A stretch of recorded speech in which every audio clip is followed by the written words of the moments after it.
Puji-pujian dan hormat hanya bagi-Mu ya Tuhan Allah kami, Allah pencipta dan pemelihara kehidupan kami, pemelihara iman kami yang selalu menyertai dan menuntun kami. Kami sungguh bersyukur pada malam hari ini kami boleh berhimpun untuk belajar bersama-sama dalam memperingati hari reformasi yang telah berlalu. Kiranya baik kami yang ada di dalam ruangan ini, demikian juga untuk anak-anak Tuhan, hamba-hamba Tuhan yang ada di tempat masing-masing dan yang bergabung melalui link Zoom ini. Kami meletakkan acara kami di hadapan Tuhan dalam pimpinan Tuhan. Kami mohon Tuhan berkati acara kami pada malam hari ini. Berkati hamba-Mu Pak Pendeta Muriwali yang akan memaparkan materi pada malam hari ini bagi kami ya Tuhan. Dan berkati kami semua yang mengikuti acara ini melalui acara ini. Kami diperbaharui dalam pengenalan yang lebih baik dan benar. Kami diteguhkan, kami dituntun di dalam kebenaran. Kami meletakkan acara ini dalam tangan-Mu ya Tuhan. Berkati acara kami dan juga segala peralatan yang dipakai pada malam hari ini. Kiranya Tuhan Engkau berkati semua. Engkau beri kelancaran untuk jaringan juga yang kami pakai. Terima kasih ya Tuhan. Kiranya Engkau memberkati setiap anak-anak-Mu yang mengambil bagian di dalam pelayanan dalam acara ini. Kami meletakkan acara ini, kami meletakkan hamba-Mu, Pak Pendeta Muriwali dan semua tim yang melayani pada malam hari ini. Kiranya Engkau memimpin dan menyertai dan semua peserta acara ini. Kiranya Engkau memberkati supaya setiap kami yang mengikutinya boleh menikmati berkat dan semakin mengenal kebenaran. Demi Kristus Yesus, Allah kami yang hidup, kami menaikkan doa dan meletakkan acara ini. Amin.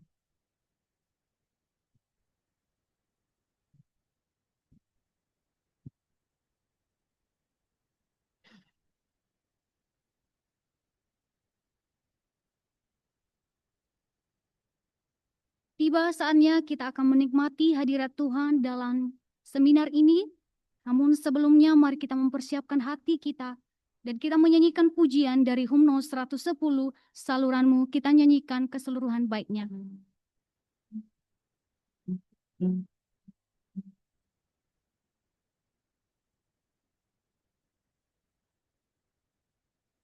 Puji Juru Selamat yang memeliharaku, Yesus selamatkan jiwaku, jadikanku Allahku, saluranmu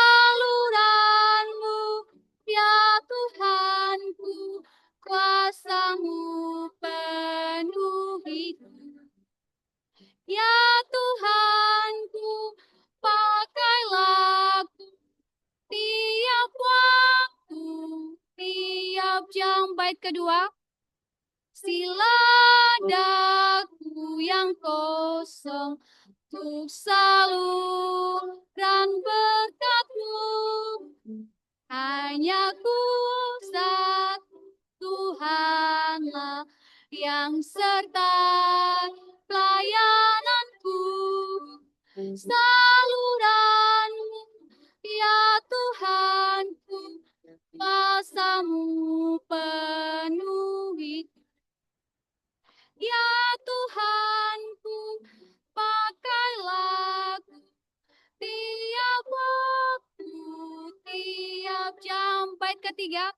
Isilah dengan Roh Kudus, aku akan berserah, mengalirlah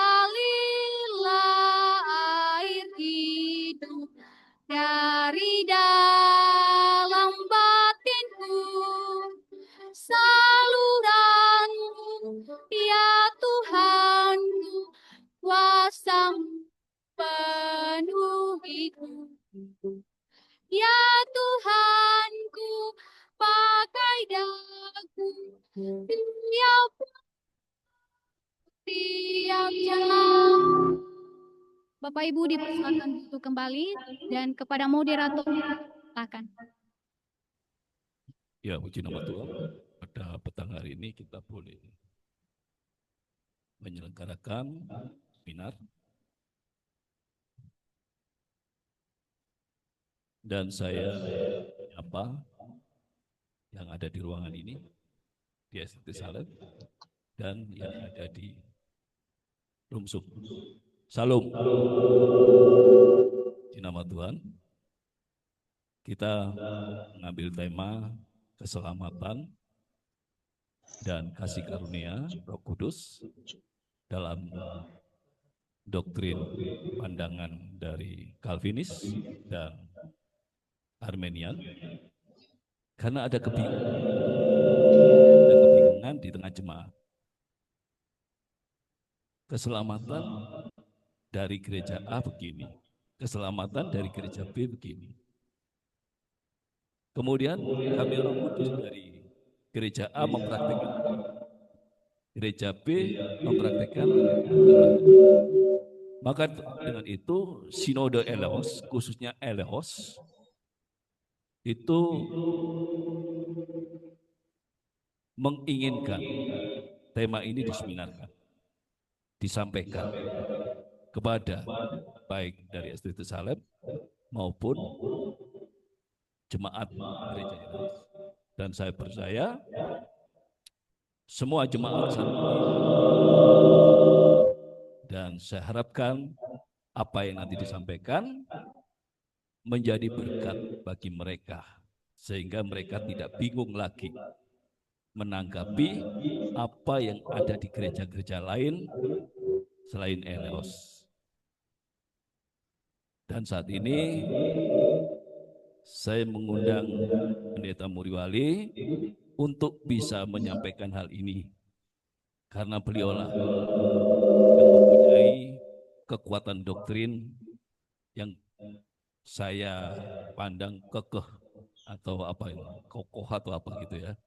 Jadi itulah yang saya harapkan untuk bisa disampaikannya nantinya. Mari Pak Pendeta Muriwali untuk maju ke depan.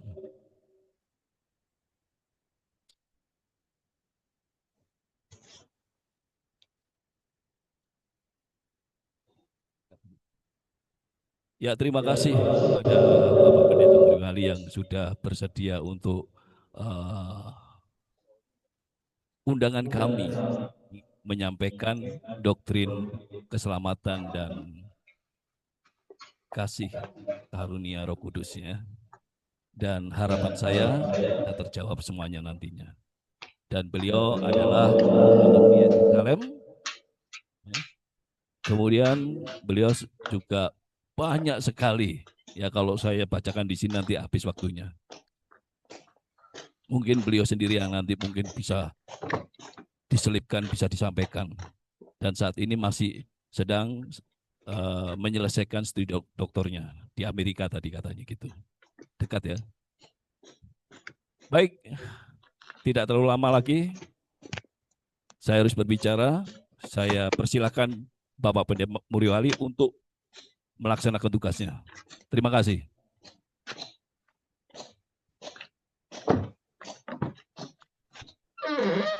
Baik, selamat malam semua. Tema yang diberikan kepada saya cukup luas dan saya pikir ada bagian-bagian tertentu yang kita overview saja nanti, dan ada bagian-bagian tertentu yang kita akan perdalam. Dan kalau ada yang tidak setuju, boleh ya, boleh tidak setuju. Kalau ada yang tidak jelas, silakan bertanya, bebas. Saya berharap saya bisa menyampaikan ceramah saya selama mungkin kurang lebih 1 jam, dan sisa waktunya kita pakai untuk tanya jawab. Ya, Yang pertama-tama saya ingin menjelaskan mengenai beberapa problem ya. Ketika kita berbicara doktrin keselamatan, itu ada problem-problem tertentu yang saya pikir itu berpengaruh kepada iman kita. Ya, berpengaruh kepada iman kita ya. Iman kita bisa bertumbuh dengan baik sekali, tapi bisa juga iman kita menjadi stagnan dan bahkan sama sekali justru mundur ya, saudara ya. Saya tidak mengatakan kehilangan iman ya. Orang Kristen sejati tidak ada yang kehilangan iman. Hilang iman berarti dia tidak beriman lagi ya. Dia murtad begitu ya. Tapi undur iman ya. Ada banyak orang Kristen ya lemah iman ya begitu. Ketika kita berbicara doktrin keselamatan, selalu yang ada di pikiran apa? Predestinasi, betul ya? Iya, itu pasti pokok yang saya pikir bagi hampir semua orang reform itu atau orang Calvinis itu sebagai hal yang fundamental penting ya. Namun ada beberapa hal yang saya sampaikan di sini bahwa doktrin predestinasi itu sebetulnya di dalam awal mula ketika Yohanes Calvin ya mengajarkan itu. Saya berbicara dari Calvin karena kalau kita bicara predestinasi itu sudah ada dalam pengajaran Bapak Gereja Agustinus ya. Tapi saya mulai dari Calvin ya. Di dalam buku Yohanes Calvin itu masuk di dalam doktrin Allah itu, bukan doktrin keselamatan ya. Jadi itu berbicara tentang ketetapan Allah ya, sifat Allah yang berdaulat begitu, yang mendekritkan segala sesuatu yang terjadi. Tetapi kita sering menempatkan doktrin ini di dalam koridor doktrin keselamatan ya, mulai membesarkan tulip kan, total depravity, apalagi apa? Unconditional election, lalu kemudian apa? Limited atonement, kemudian apa? Apa? Irresistible grace ya, kemudian perseverance of the saints ya, tulip begitu ya. Tapi sebetulnya di dalam pengajaran teolog-teolog reform yang mula-mula itu masuk dalam doktrin Allah itu. Tapi kemudian setelah di Belanda itu muncul polemik antara orang Calvinis sendiri ya. Yakobus Arminius itu yang kemudian namanya dipakai menjadi nama aliran ajarannya Arminian, itu adalah orang reform itu, reform Belanda itu. Tapi dia menolak beberapa pokok ya di dalam doktrin predestinasi reform, dan akhirnya dia mempunyai atau membentuk aliran sendiri ya.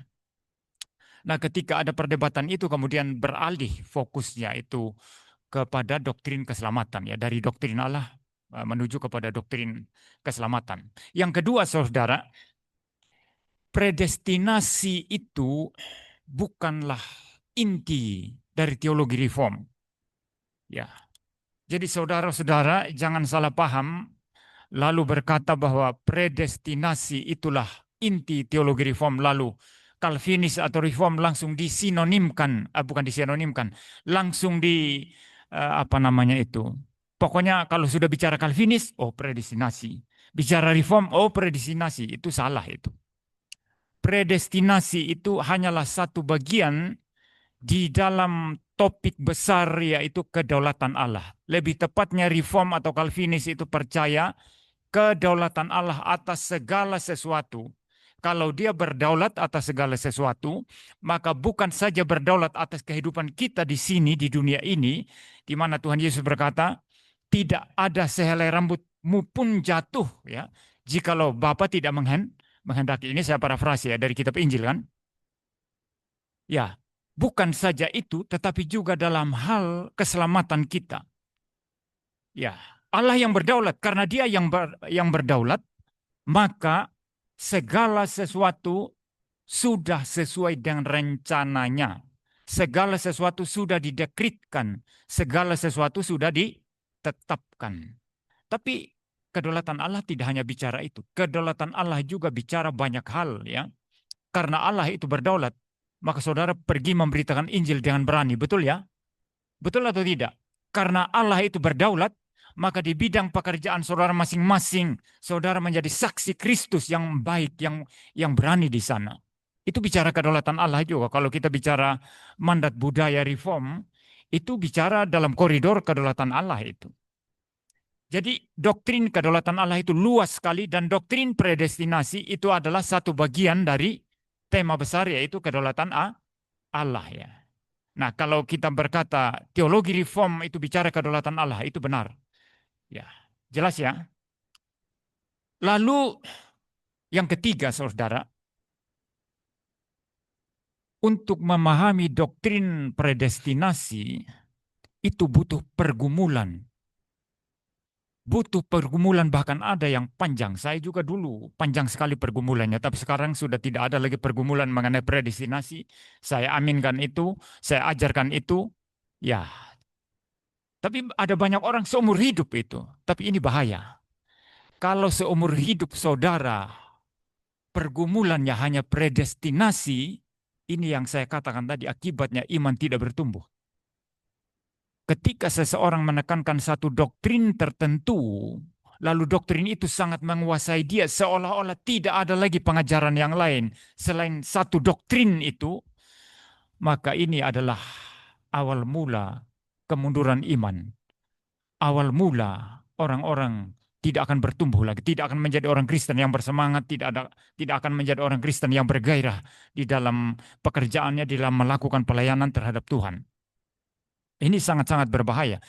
Saya melihat ada banyak orang, dan termasuk banyak yang bertanya kepada saya, sering sering japri ke saya ya. Saya sudah menjelaskan bahwa ketetapan Allah itu untuk semua, termasuk ketetapan Allah mengenai adanya dosa, tapi Tuhan tidak berdosa. Ketetapan Allah akan adanya dosa itu adalah ketetapan yang bersifat mengizinkan, jadi bersifat pasif. Yang menjadi pelaku aktif, pelaku kejahatan adalah makhluk-makhluk bermoral, yaitu para malaikat dan manusia. Tetapi apa yang mereka lakukan, yaitu memberontak kepada Tuhan, dan demikian mereka melahirkan dosa, itu sudah masuk di dalam dekrit Allah yang bersifat pasif. Allah mengizinkan itu terjadi. Jadi tidak ada satupun yang terjadi di luar kehendak Allah, di luar dekrit Allah. Ini kan jelas sebetulnya, tapi dia terus bertanya topik itu, dan saya tahu ini orang tidak mungkin bertumbuh imannya. Ya, kalau setiap hari hanya mikir dosa bagaimana? Kalau dosa ditetapkan Tuhan, sudah dijelaskan, Tuhan tidak aktif menetapkan itu, tapi pasif, artinya mengizinkan. Paham ya? Mengizinkan itu bersifat pasif atau aktif? Pasif. Tapi masih terus bertanya. Nah, itu sulit bertumbuh iman. Ada banyak orang reform itu tidak bergairah.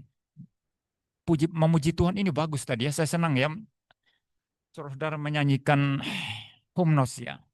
Menyanyikan lagu-lagu him, semangat sekali ya. Bulu kuduk saya berdiri. Ya, bagus ya. Tapi ada banyak orang reform, saudara.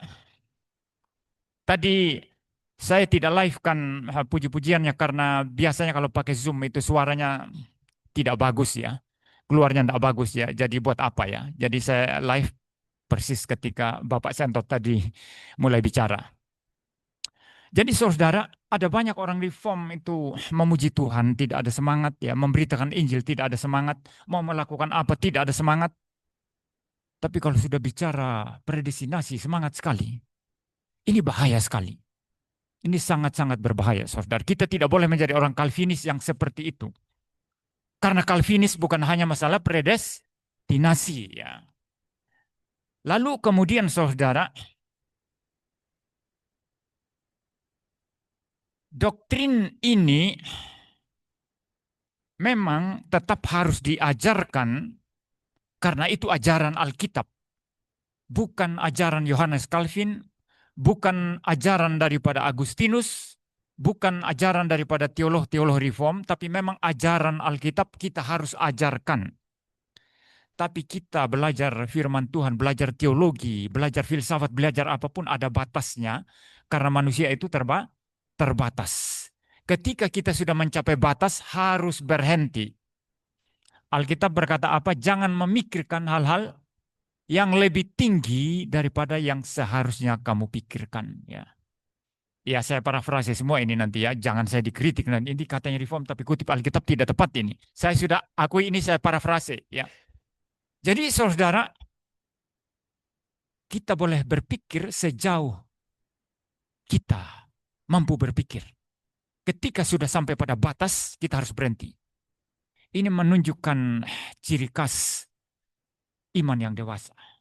Ya, kalau ada orang bertanya, terus bertanya, terus bertanya, terus. Padahal jelas Alkitab mengatakan apa yang tersembunyi itu adalah untuk Tuhan. Ada banyak hal yang kita tidak tahu, saudara.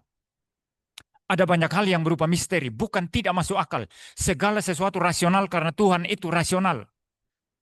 Tidak ada yang tidak rasional, tidak ada yang tidak masuk akal. Semuanya masuk akal. Seluruh ajaran Alkitab ini masuk akal. Tapi karena akal kita terbatas, tidak semua kita pahami. Begitu kita sampai pada batas pengertian kita harus berhenti. Ini yang paling penting ya, saudara ya. Ini sebagai pendahuluan.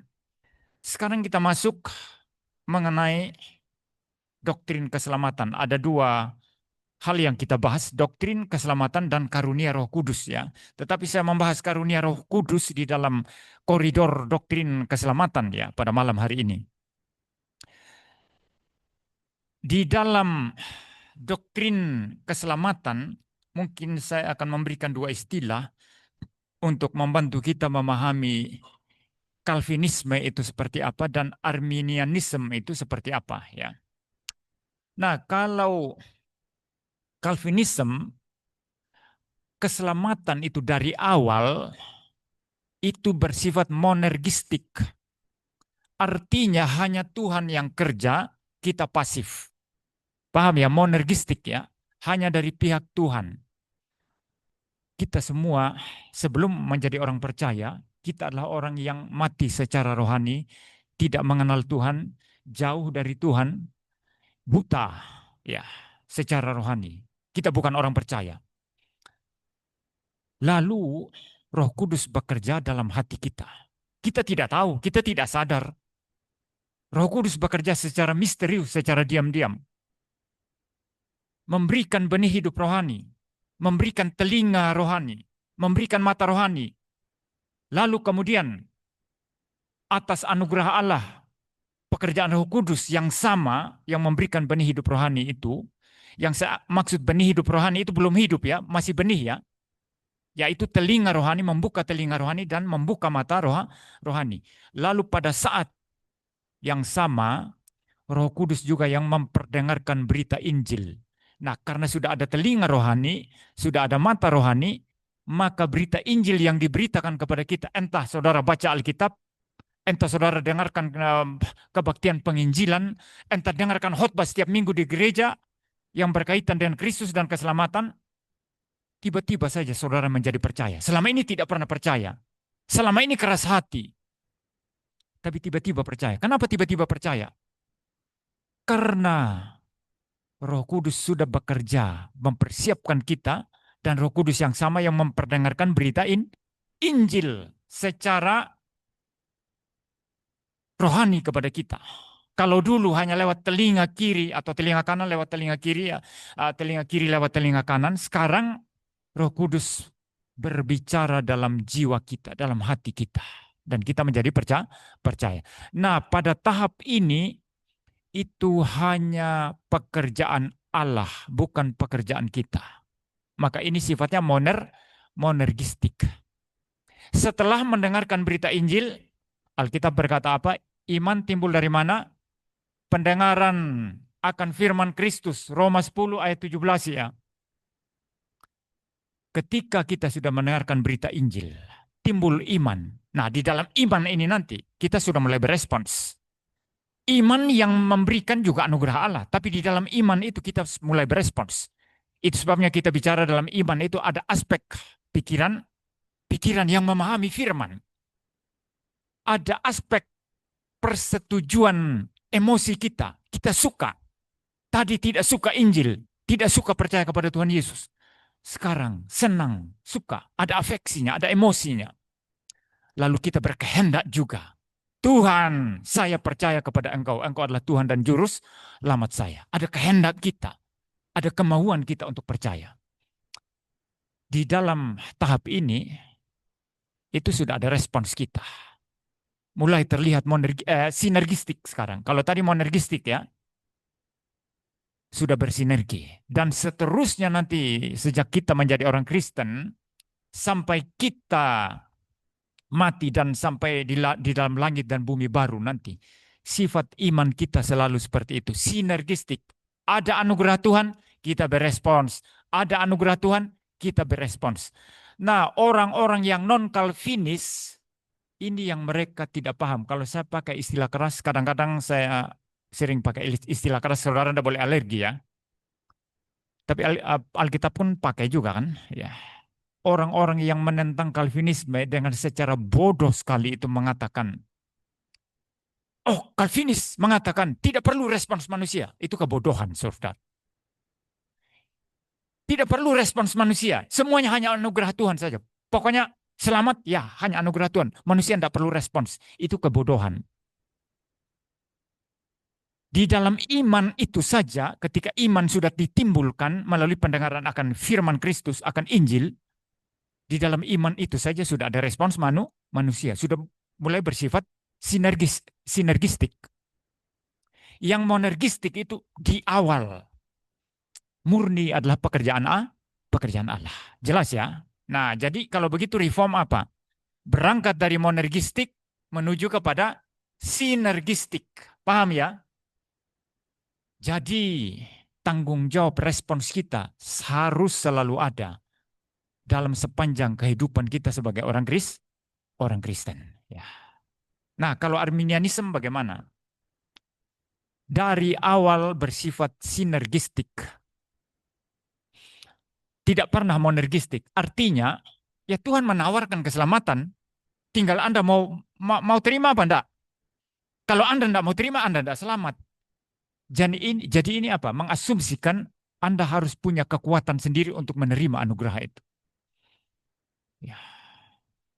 Dari awal, ya. Jadi Injil diberitakan, tinggal Anda mau terima atau tidak. Dan sepanjang perjalanan nanti, itu terus sinergistik. Sebetulnya sampai di sini dengan reform sama ya, cuma di awalnya yang beda. Ya.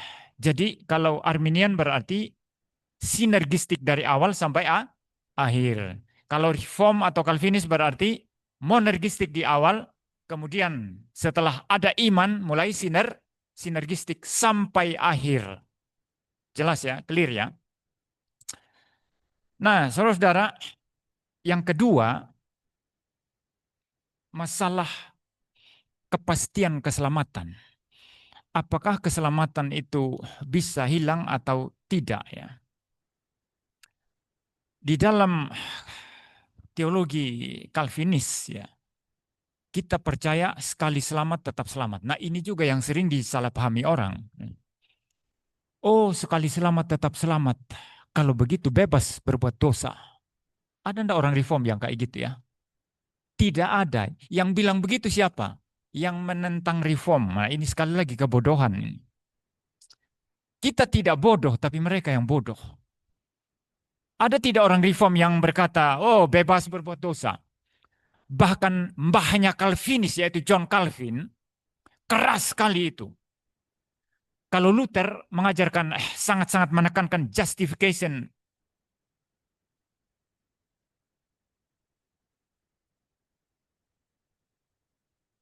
Oh,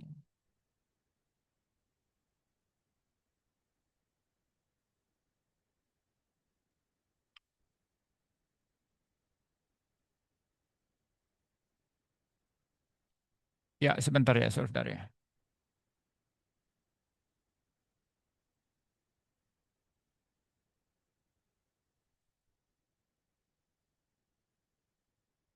Saya pikir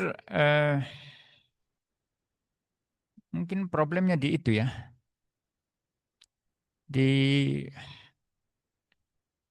Karena ini cuma share screen sebetulnya. Jadi audionya bukan dari sini, langsung dari Zoom mestinya. Tapi nggak apa-apa, direkam kok, nggak masalah. Nanti kalau tidak bisa saya stop aja ini streaming YouTube-nya. Nggak masalah, saya lanjut aja. Ya, jadi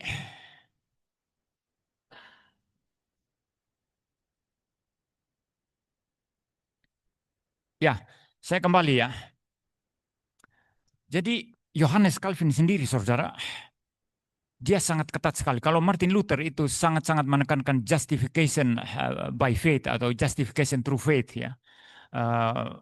Pembenaran hanya melalui iman, tapi kurang menekankan mengenai aspek pengudusan. Setelah beriman apa? Kurang menekankan itu. Maka Yohanes Calvin berbeda dari Luther dalam hal ini. Selain pembenaran melalui iman, Calvin juga menekankan sanctification, yaitu proses pengudusan setelah beriman. Jadi ada proses pengudusan progresif. Sejak orang Kristen pertama menjadi Kristen, sampai seterusnya dia itu menjadi orang Kristen yang dikuduskan perlahan-lahan secara progresif dari hari ke hari sampai dia mati nanti. Seperti itu. Ini namanya progressive sanctification. Nah, Yohanes Calvin sendiri dalam menerapkan prinsip ini di Jenewa sangat ketat sekali. Bahkan kalau kita lihat dari konteks sekarang itu terlalu kaku ya mungkin ya. Jemaatnya Calvin di Jenewa, kalau ada yang malam-malam dansa-dansi ya, joget-joget gitu kayak di night club ya di kita sekarang ya. Dulu ada juga night clubnya, cuma beda aja kan. Ya mungkin beda musiknya dan sebagainya. Tapi pesta dansa-dansi seperti itu ada. Kalau ada jemaat di Jenewa yang pesta dansa-dansi seperti itu bisa dipanggil di konsistori gereja itu. Ditanya, kalau terbukti benar, ya tentu mengikuti semua prinsip dalam Injil ya. Kalau dia tidak mengaku, panggil saksi kan. Ya, mulai dari bicara 4 mata dulu, kemudian nanti panggil saksi begitu. Kalau terbukti, itu orang yang melakukan pesta dansa-dansi itu bisa diarak keliling kota Jenewa. Sambil ngomong, wah ini ikut persis di dalam perjanjian lama ya. Sambil ngomong begini, aku sudah dansa-dansi tadi malam dan melakukan hal yang mencemarkan kemuliaan Tuhan. Tidak sesuai dengan iman yang sejati. Sambil bicara seperti itu, saudara, ketat sekali. Jadi ini yang orang non-reform itu tidak paham. Hanya menuduh, oh reform bebas berbuat dosa. Padahal kalau kita mau, mau uji dan sungguh-sungguh. Saya pikir, ya ini bukan itu ya, tapi pengamatan umum saya ya. Saudara boleh protes nanti kalau tidak percaya ya. Saya pikir orang-orang reform jauh lebih suci ya, jauh lebih ketat dalam bergaul, jauh lebih ketat dalam segala sesuatu. Tapi mereka menuduh, oh reform itu gampang berbuat dosa, karena dia sekali selamat, ya tetap selamat ya. Ini adalah kekacauan ya. Dan tugas kita untuk meluruskan.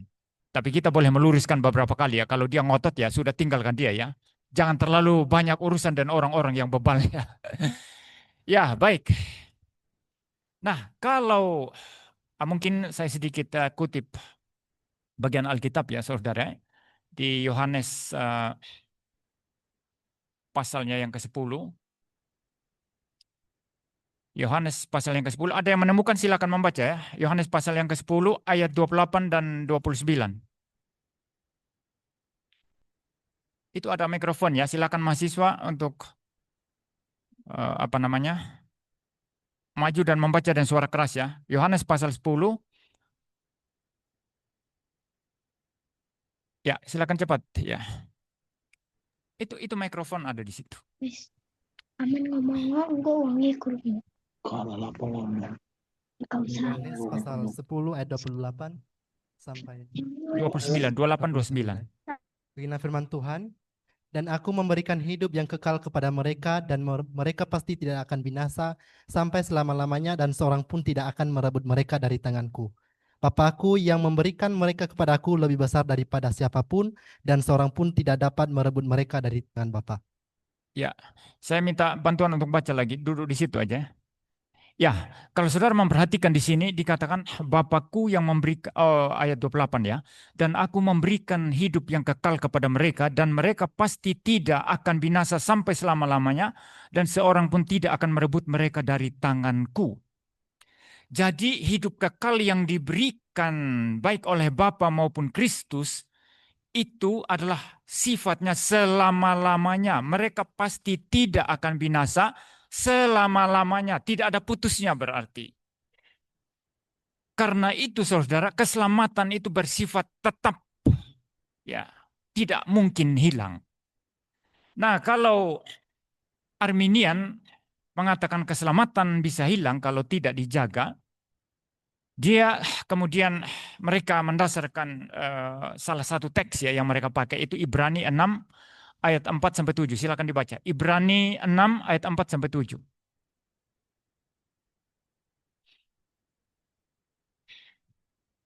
Ibrani 6 ayat 4-7 ya. Sampai 7. Sebab mereka yang pernah diterangi hatinya, yang pernah mengecap karunia rohani, surgawi, dan yang pernah mendapat bagian dalam Roh Kudus, dan yang mengecap firman yang baik dari Allah dan karunia-karunia dunia yang akan datang, namun yang murtad lagi, tidak mungkin dibaharui sekali lagi sedemikian, hingga mereka bertobat, sebab mereka menyelipkan lagi anak Allah bagi diri mereka dan menghinanya di muka umum. Ya, jadi ayat itu intinya mengatakan begini, siapa yang pernah mengecap karunia-karunia rohani, artinya mereka kelihatannya orang Kristen ya. Mereka adalah orang Kristen, tapi kemudian menjadi murtad katanya. Jadi murtad artinya tidak menjadi Kristen lagi ya, begitu ya. Tidak dapat diperbaharui lagi ya. Seperti itu ya, saya parafrase ini. Jadi mereka mendasarkan ayat ini dan mengatakan ya keselamatan bisa hilang. Ya. Tapi problemnya saudara, kalau keselamatan itu bisa hilang, ada banyak hal di sini yang kita harus pertimbangkan. Pertama-tama mengenai dekrit Allah. Coba silakan saudara membaca Roma pasal 8 ayat 29 sampai 30. Roma pasal 8 ayat 29 sampai 30. Dibaca dengan suara keras ya. Roma pasal 8 ayat 29 sampai 30. Sebab semua orang yang dipilihnya dari semula, mereka juga ditentukannya dari semula untuk menjadi serupa dengan gambaran anaknya, supaya ia, anaknya itu, menjadi yang sulung di antara bagi banyak saudara. Dan mereka yang ditentukannya dari semula, mereka itu juga dipanggilnya. Dan mereka yang dipanggilnya, mereka itu juga dibenarkannya. Dan mereka yang dibenarkannya, mereka itu juga dimuliakannya. Iya. Jadi saudara lihat itu ya. Yang ditentukan dari semula, lalu terus menerus ya, pada akhirnya dimuliakan katanya. Artinya tidak ada yang kehilangan keselamatan di situ. Ya. Jadi Allah menetapkan, Allah menentukan dari semula orang-orang untuk menerima keselamatan, dan semua orang yang sudah ditentukan ini pada akhirnya akan dimuliakan. Ya, akan dimuliakan di dalam langit dan bumi yang baru nanti. Nah, kalau ini adalah dekrit Allah yang tidak mungkin berubah, bagaimana mungkin keselamatan itu bisa hilang? Ya, itu akan berarti bahwa dekrit Allah berubah. Dan bukan hanya dekrit Allah berubah, tapi itu indikasinya adalah Allah bisa berubah. Sedangkan Alkitab berkata jika kita tidak setia, ia tetap setia. Karena sifat Tuhan itu setia. Tidak pernah tidak setia. Yang tidak setia itu adalah kita. Tapi Tuhan selalu setia ya saudara ya. Ya. Jadi saudara, ini problem di dalam dekrit Allah dan juga dalam sifat Allah yang tidak berubah, sifat Allah yang setia. Jikalau kita mengatakan bahwa keselamatan kita bisa hilang, kecuali memang orang-orang Arminian harus menolak bahwa keselamatan bukan ketetapan Allah. Dan karena bukan ketetapan Allah, maka bisa hilang ya. Itu hanyalah murni keputusan manusia dan manusia dapat berubah, maka keselamatan bisa hilang ya. Tapi Alkitab tidak berkata demikian. Mereka berarti harus melawan Roma 8:29 Roma pasal 8 ayat 29 sampai 30 saudara. Ada banyak bagian Alkitab yang mereka harus tabrak ya. Kalau mereka mengatakan keselamatan kita bukan ketetapan Allah, bukan dekrit Allah. Ya. Lalu mengenai Ibrani tadi saudara yang mereka rujuk, ada 1-2 tafsiran di sini dari orang-orang reform saudara. Yang pertama itu dari Antoni Hukma. Hukma berkata bahwa yang dimaksud di sana itu memang orang Kristen sejati. Tapi maksudnya itu mereka bukan kehilangan keselamatannya, bukan. Tapi berkat-berkat persekutuan rohani yang mereka akan kehilangan. Kalau mereka bertindak seperti orang-orang murtad. Mereka tidak murtad, tapi bertindak seperti orang murtad ya. Ya, mereka melawan Tuhan begitu ya. Ya, semacam ya dikatakan ini severe warning addressed to genuine believers who are in danger of losing future blessings ya. Not their salvation itself ya, bukan masalah keselamatannya yang hilang, tapi future blessing ya. Upah mereka itu akan terhilang, begitu maksudnya. Ya, itu Anthony Hukma ya, saudara ya. Lalu kalau Louis Berkhof agak sedikit berbeda, tapi sebetulnya substansinya pada akhirnya juga sama ya. Louis Berkhof mengatakan begini, saudara, itu sebetulnya memang peringatan kepada orang-orang sungguh-sungguh Kristen, ya, yang kemudian jatuh imannya dan tidak bisa diperbaharui katanya. Tapi kemudian Berkhof mengatakan, tetapi sesungguhnya tidak ada orang Kristen yang sungguh-sungguh murtad atau sungguh-sungguh kehilangan iman. Jadi peringatan itu memang sungguh-sungguh. Artinya jangan melawan Tuhan, jangan murtad. Karena engkau tidak akan berbagian lagi di dalam berkat-berkat anugerah rohani. Engkau akan terhilang, begitu ya. Tapi walaupun peringatan ini keras, itu tidak akan menyebabkan kita berkata bahwa orang-orang Kristen itu yang sejati kehilangan keselamatannya. Jadi saudara, walaupun saya pikir mereka sedikit berbeda, tapi intinya adalah bahwa orang Kristen sejati tidak akan kehilangan keselamatan. Ya. Kalau di dalam buku dogmatika saya, saudara, saya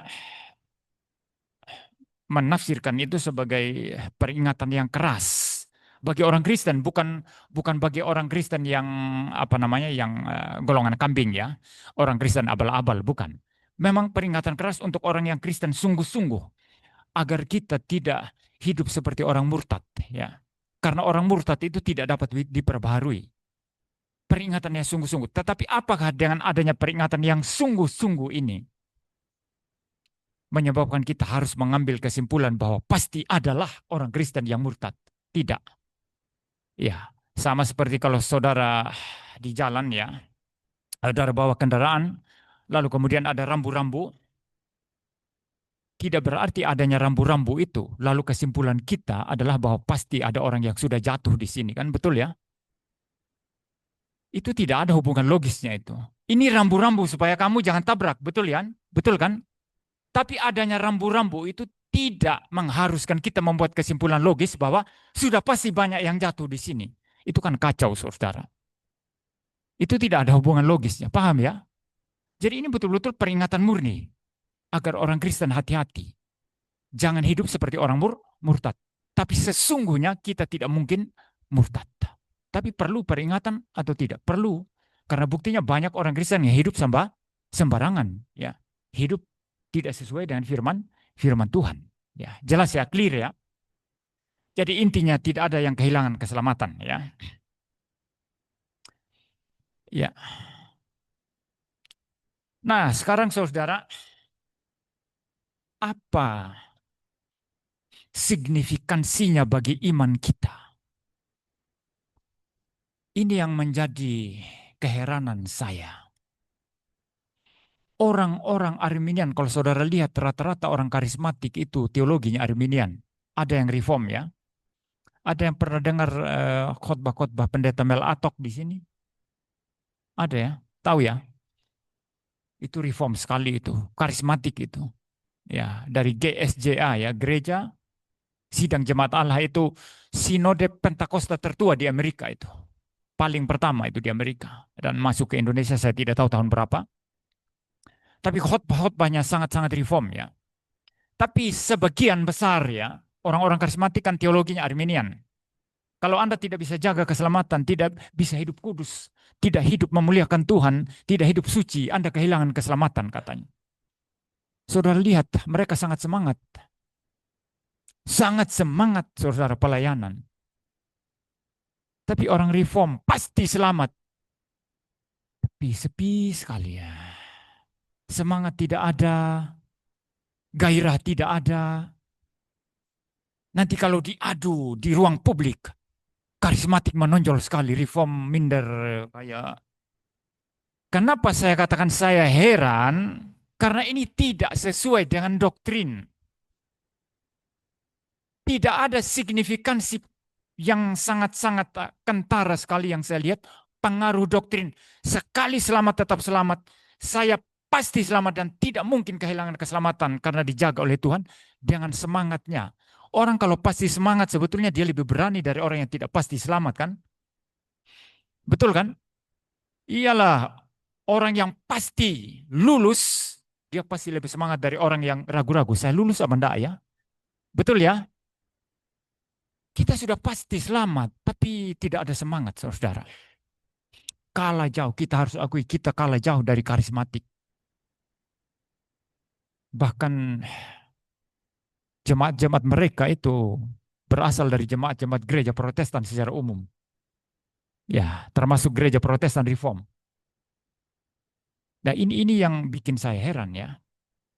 Kalau saya mau keluar dari situ, saudara, dan saya tidak mau ditipu oleh jumlah ya. Mungkin karena jumlah sedikit lalu kita minder, lalu kita kemudian kehilangan semangat ya begitu ya. Bagi saya tidak peduli itu. 1-2 orang saya tetap semangat kalau saya. Teologi reform harus membangkitkan semangat kita. Teologi reform harus mendrive kita untuk melayani Tuhan lebih keras dari orang lain. Mereka tidak pasti selamat kok.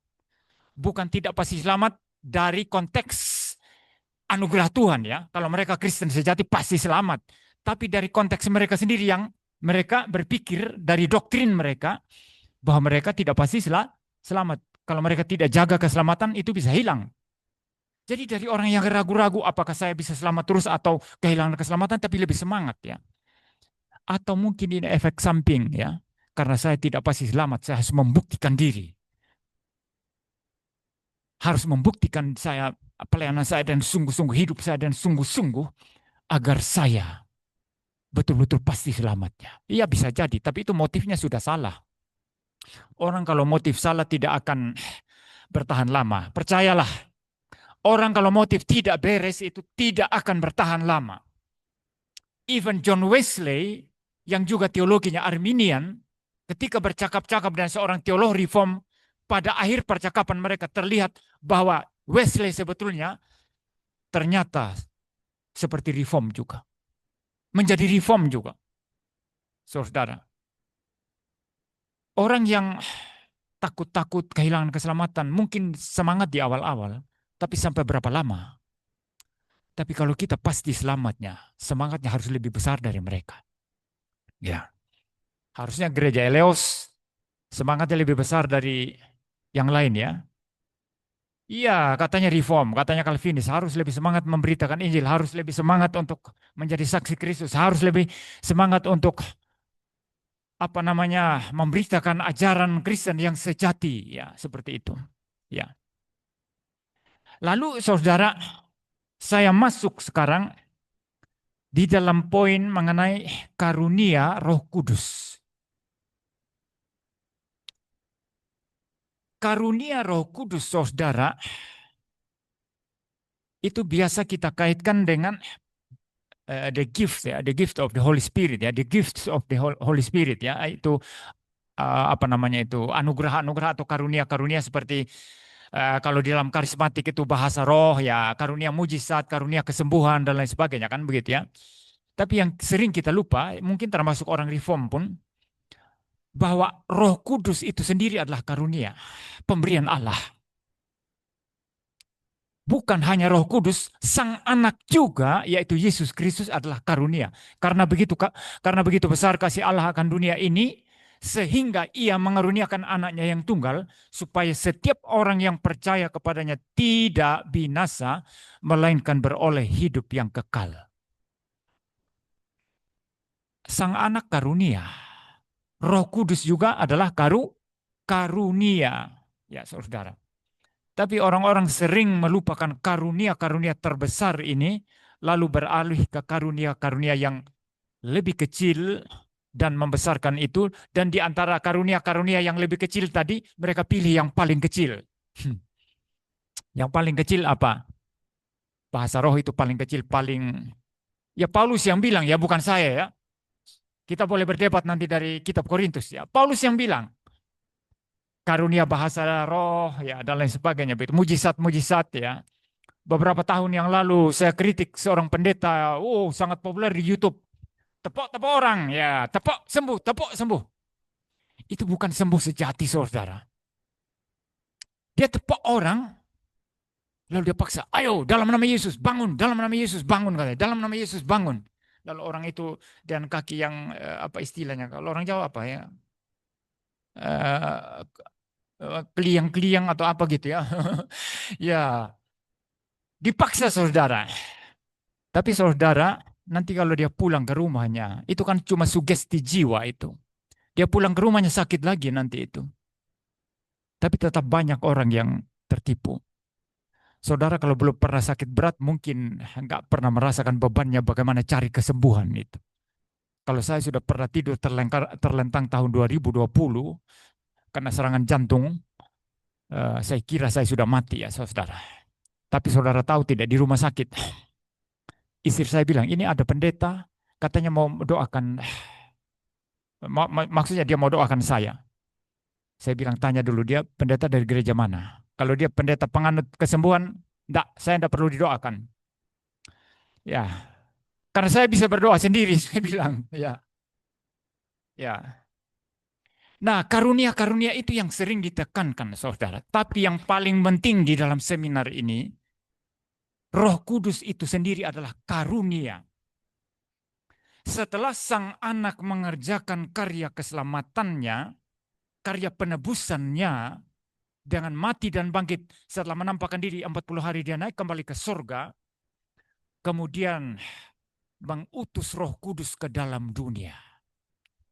Pada hari Pentakosta, Roh Kudus diturunkan dalam konteks ini, konteks redemption ya. Saudara jangan salah paham ya, kalau begitu Roh Kudus belum ada sebelum Pentakosta, itu salah. Secara umum Roh Kudus sudah hadir. Karena dia adalah Allah Maha hadir. Di dalam perjanjian lama ada. Roh Kudus hadir sepanjang sejarah ya di dalam ciptaannya, karena Roh Kudus adalah pribadi ketiga Allah Tritunggal, Allah yang maha hadir. Tapi dalam konteks redemption terbuka jalan baginya sekarang untuk melanjutkan karya Kristus, mengaplikasikan karya penebusan Kristus. Kalau Kristus itu datang ke dunia, dua karya pentingnya ya, dua karya penting. Yang pertama, hidup taat dari lahir sampai mati. Hidup taat dari lahir sampai mati. Untuk apa? Untuk mengklaim hidup kekal. Jadi hidup kekal yang kita dapat bukan dari kematian Kristus di atas kayu salib, bukan. Hidup kekal kita dapatkan karena Yesus taat dari lahir sampai mati. Adam di Taman Eden tidak taat. Maka dia gagal mengklaim hidup kekal bagi kita semua. Adam jatuh, kita semua keturunan Adam ikut jatuh. Dalam teologi Calvinis ini namanya teologi federal, teologi perwakilan. Adam wakil kita, dia jatuh, kita semua ikut jatuh. Kalau dia taat, semuanya diperhitungkan sebagai taat. Tapi dia jatuh, maka Adam kedua datang, yaitu Tuhan Yesus Kristus. Dia taat dari lahir sampai mati.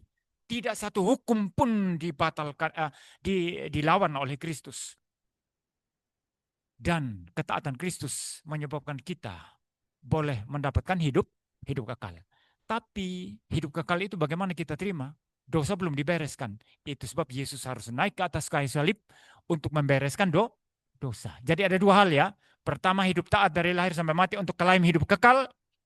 Kedua, untuk membereskan dosa, dia harus mati di atas kayu salib. Ini anggu-anggu ya. Padahal di perpustakaan tinggal baca buku Louis Berkhof, itu sudah jelas itu di situ. Ya, jadi begitu saudara ya. Clear ya. Nah, setelah Tuhan Yesus selesaikan karya penebusannya, sebentar ya saudara. Ya, setelah Tuhan Yesus selesaikan karya penebusannya, giliran pribadi ketiga Allah Tritunggal sekarang mengaplikasikan karya penebusan itu. Dia aplikasikan artinya apa? Dia mencari orang-orang pilihan Allah yang disebut sebagai domba-domba yang yang hilang.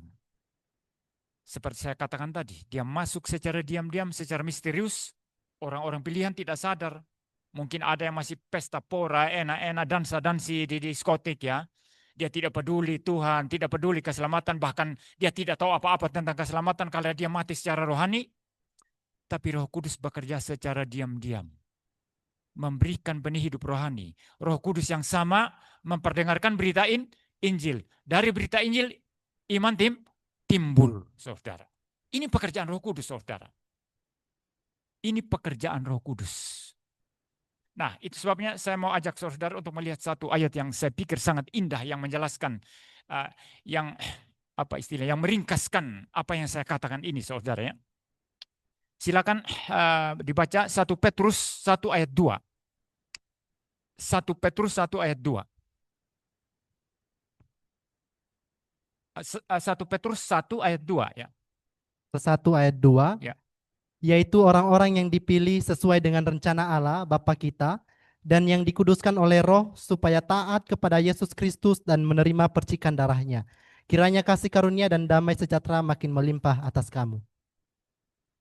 Ya, di situ dikatakan saudara, yaitu orang-orang yang dipilih sesuai dengan rencana Allah Bapa kita.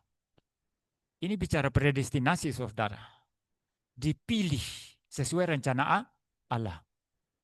Yang dipilih oleh Allah tidak mungkin dibuang oleh manusia. Ya, jelas ya, tidak mungkin dibuang oleh setan ya. Jadi kalau sekali kita dalam genggaman tangan Allah, berdasarkan pemilihan Allah, berdasarkan predestinasi Allah, selama-lamanya kita berada di dalam tangan Allah ya. Lalu dikatakan di situ, ya, dan yang dikuduskan oleh Roh. Kenapa di sini urutannya kok terbalik ya? Bapa, kemudian ada Roh, lalu nanti kalau saudara baca terus baru ada Yesus Kristus. Kan harusnya urutannya Trinitas itu Bapa, Anak, baru Roh Kudus. Nah, ini berbicara di dalam hal keselamatan kita secara praktis. Sebelum saudara datang kepada Yesus Kristus, terlebih dahulu Roh Kudus bekerja dulu. Paham? Ya. Jadi Roh Kudus bekerja dulu mengaplikasikan keselamatan itu, bekerja dalam hati kita, lalu membawa kita kepada Kristus. Dari Kristus dibawa kepada Bapa. Maka saudara ada banyak mitos-mitos ya. Mungkin termasuk di sekolah teologi ya. Saya tidak tahu ya. Jangan terlalu pintar-pintar.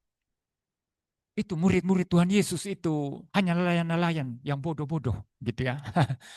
Ya, Petrus itu hanya nelayan itu. Tapi nelayan Petrus yang mereka anggap tidak berpendidikan menulis satu ayat yang teologi yang sangat ketat sekali. Sangat trinitarian, sangat sesuai dengan keselamatan kita secara praktis. Jadi apakah Petrus orang bodoh? Tidak. Maka saudara begini, ya. Ini mungkin banyak orang Kristen mempunyai semangat yang sama sekali salah ya. Kalau punya anak yang pintar-pintar, oh kamu jadi dokter nanti nak ya, kamu jadi arsitek. Tapi kalau anaknya kurang pintar, kamu jadi pendeta nanti ya. Bahaya sekali, seolah-olah jadi pendeta, ya orang-orang yang kemampuan intelektualnya rendah aja lah, itu ya.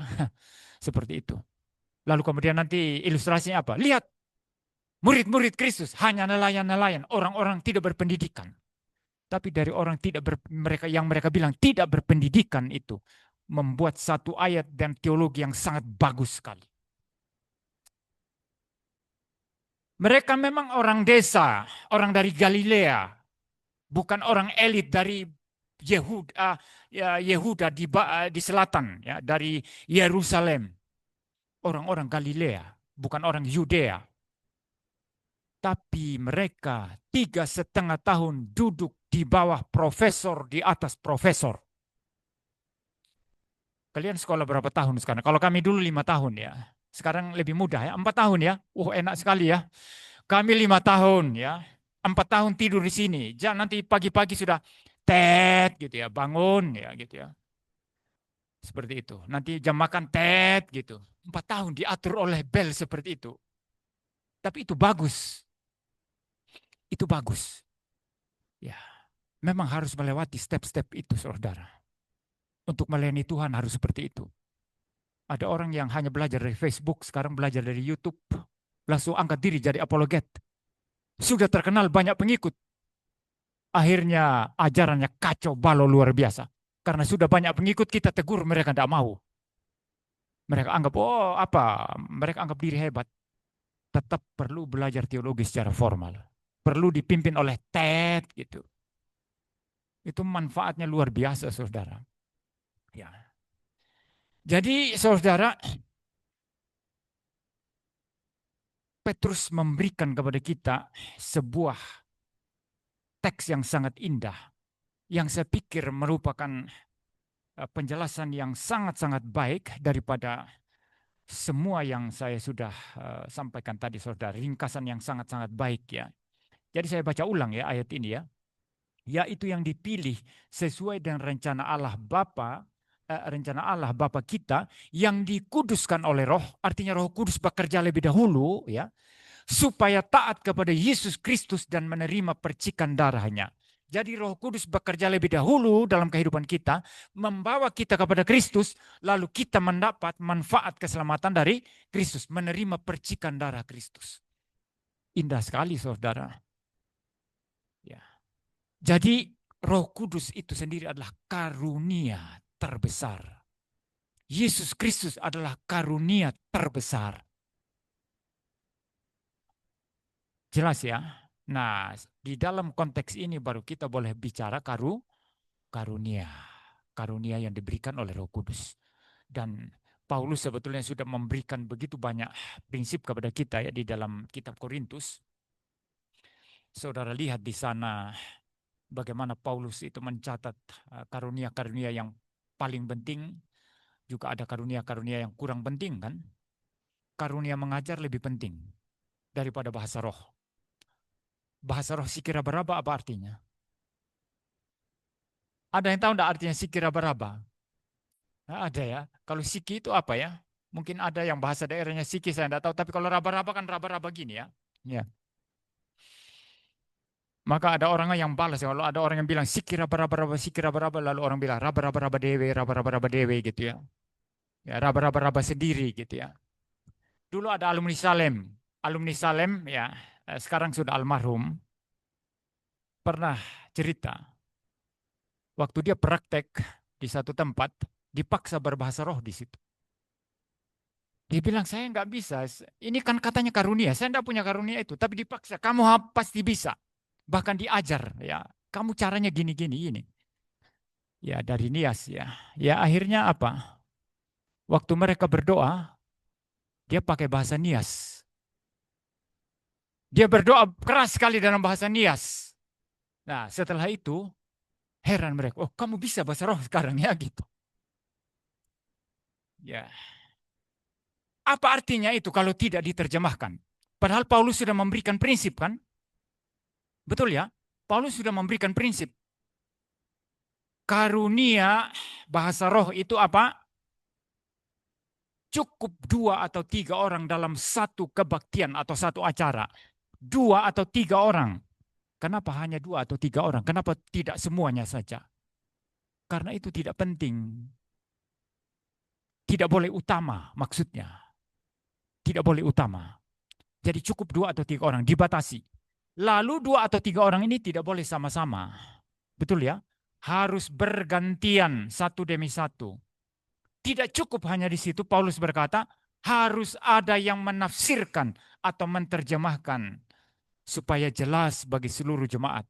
Karena tujuan karunia adalah membangun iman jemaat. Tapi sekarang semua disalahgunakan ya. Pendeta, pemimpin pujian, ayo kita bahasa roh rame-rame, dipaksa-paksa. Semua rame-rame, enggak jelas artinya apa. Ya ini kekacauan saudara. Tapi kalau kita memahami bahwa karunia Allah yang sudah diberikan kepada kita, pertama-tama Tuhan kita Yesus Kristus yang sudah berkorban dan mati untuk kita. Lalu kemudian setelah itu pribadi ketiga diturunkan untuk berhuni di dalam gerejanya, gereja yaitu jemaatnya kita, ya orang-orang, bukan organisasi, bukan gedung. Itu patutlah kita mengucap syukur seharusnya sehingga kita mengutamakan yang paling utama. Ya. Jadi bagian terakhir dari pembahasan saya adalah bagaimana kita mengutamakan yang paling utama. Ya. Di dalam Calvinism, saudara, apa yang paling penting, apa yang paling utama, itu mendapat tempat yang juga utama dan penting. Itu sebabnya cara Calvin menata peribadatan di Jenewa, menata kehidupan masyarakat, bahkan masyarakat kota Jenewa, selalu memegang prinsip ini. Ya. Di dalam gereja yang sejati menurut Calvin apa yang paling penting?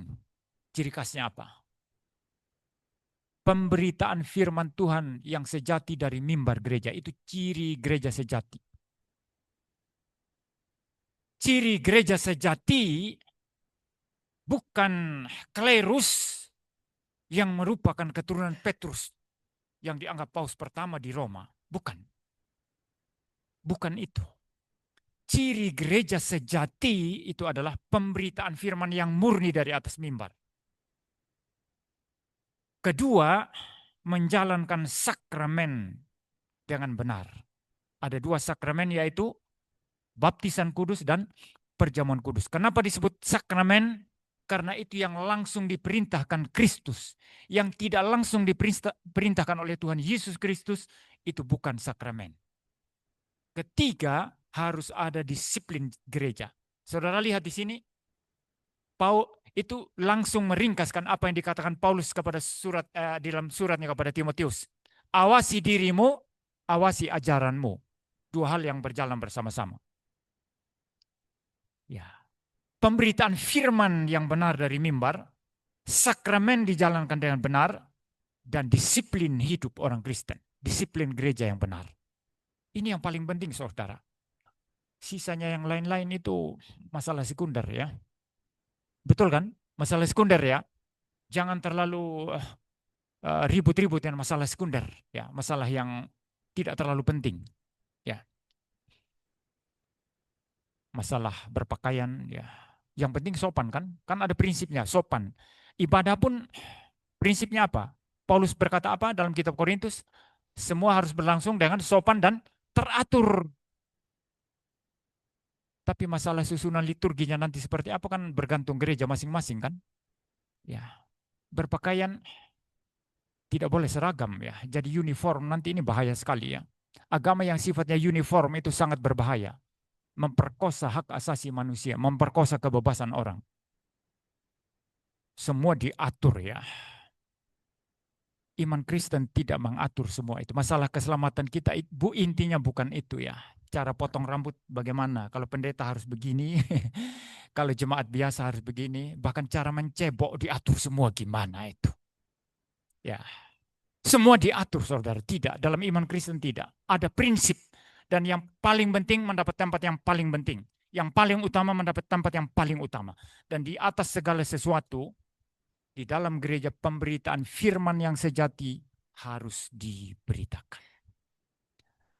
Bagaimana kita diselamatkan oleh Tuhan, siapa Allah kita, bagaimana keselamatan kita, siapa Yesus Kristus, bagaimana kita hidup sebagai orang Kristen, itu yang paling penting. Saya pikir saya bicara sampai di sini, masih ada sisa waktu, silakan kalau mau bertanya jawab.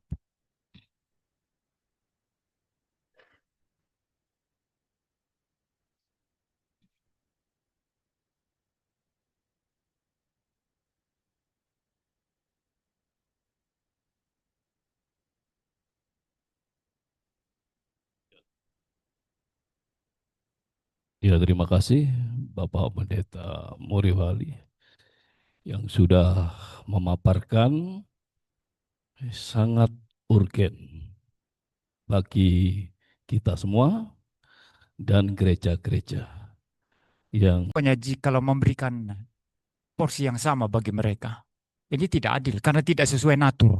Ini yang saya maksud tadi, harus sesuai naturnya. Paham, ya?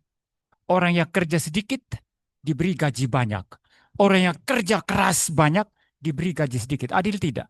Tidak adil. Ya. Betul, ya? Nanti Anda kuliah, ya. Ya, suka-suka dosen memberi nilai, ya gitu. yang mengerjakan tugas dengan sangat bagus, paper dengan sangat bagus, nilainya C+. Sedangkan yang biasa-biasa saja, nilainya A+. Ini tidak sesuai natur, ini yang namanya tidak adil. Ya, ini pertama ya. Kedua juga adil bersangkut paut dengan berdasarkan perjanjian atau tidak. Sepakatan dengan manusia. Ya, kamu saya kasih keselamatan, kamu saya tidak kasih keselamatan. Tuhan tidak pernah buat kesepakatan. Kalau begitu harta keselamatan punya siapa? Punya Tuhan. Kalau begitu, Tuhan berhak penuh tidak untuk memberikan kepada siapa dan tidak memberikan kepada siapa. Kalau Anda punya uang, ya, katakanlah Anda punya uang di dompetmu, ya. Lalu kemudian ada lihat teman-teman yang kesulitan uang. Apakah hanya karena mereka kesulitan langsung merasa berhak atas uangmu? Tidak, uang itu sepenuhnya hakmu. Engkau memberikan atau tidak itu sepenuhnya hakmu. Kalau engkau tidak memberi, engkau tidak salah karena itu hakmu. Paham? Ya, jelas ya. Jadi predestinasi saya tidak melihat ketidakadilannya di mana ya. Karena Tuhan tidak pernah membuat kesepakatan predestinasi, ya. Dan juga Tuhan tidak pernah membuat perjanjian. Nah, kalau dikatakan masing-masing menerima sesuai dengan naturnya, itu cocok. Orang-orang pilihan memang mereka tidak mengusahakan keselamatan mereka, tapi mereka diselamatkan oleh Kristus. Sehingga natur keselamatan yang diberikan oleh Kristus menyebabkan mereka pantas untuk selamat. Sedangkan orang-orang yang tidak diselamatkan, mereka memang hidup dalam dosa. Betul kan? Mereka hidup dalam dosa. Jadi kalau mereka ke neraka, pertimbangannya apa? Ya, natur mereka yang memang berdosa. Perbuatan-perbuatan mereka yang berdosa. Kesalahan-kesalahan mereka yang berdosa. Mereka menuju ke neraka bukan karena Tuhan tidak predestinasikan mereka. Mereka menuju ke neraka karena mereka berbuat dosa. Paham? William G. Tisset, seorang teolog reform Amerika abad ke-19, dia mengatakan begini, kalau saya memegang satu benda di tangan saya, lalu kemudian saya lepas ini ya, saya lepas gini ya, saya lepas dia jatuh. Pertanyaannya, yang menyebabkan benda ini jatuh karena saya lepas atau karena ada gravitasi bumi? Ada yang mau jawab?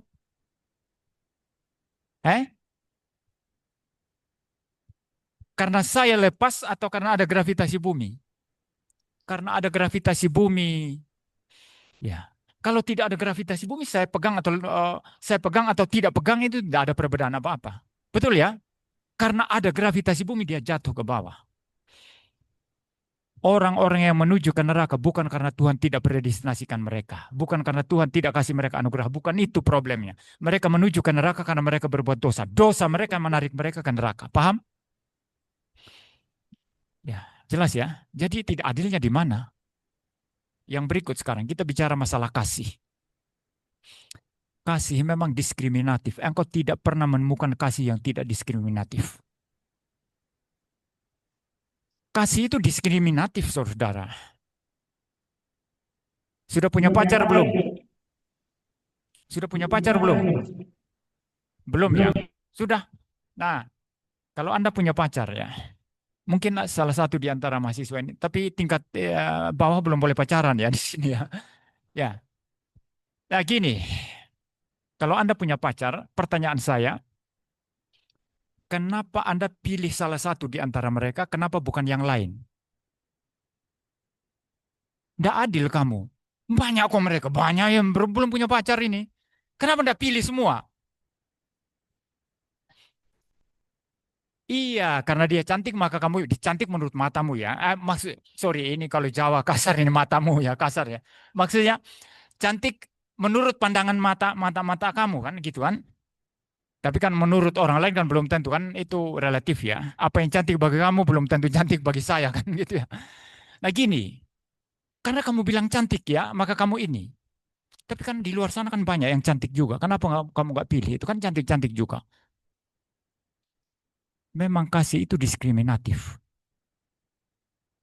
Kalau kamu memberi sesuatu kepada pengemis, tidak semua pengemis kamu beri. Saya tidak semua pengemis yang saya ketemu di jalan saya beri.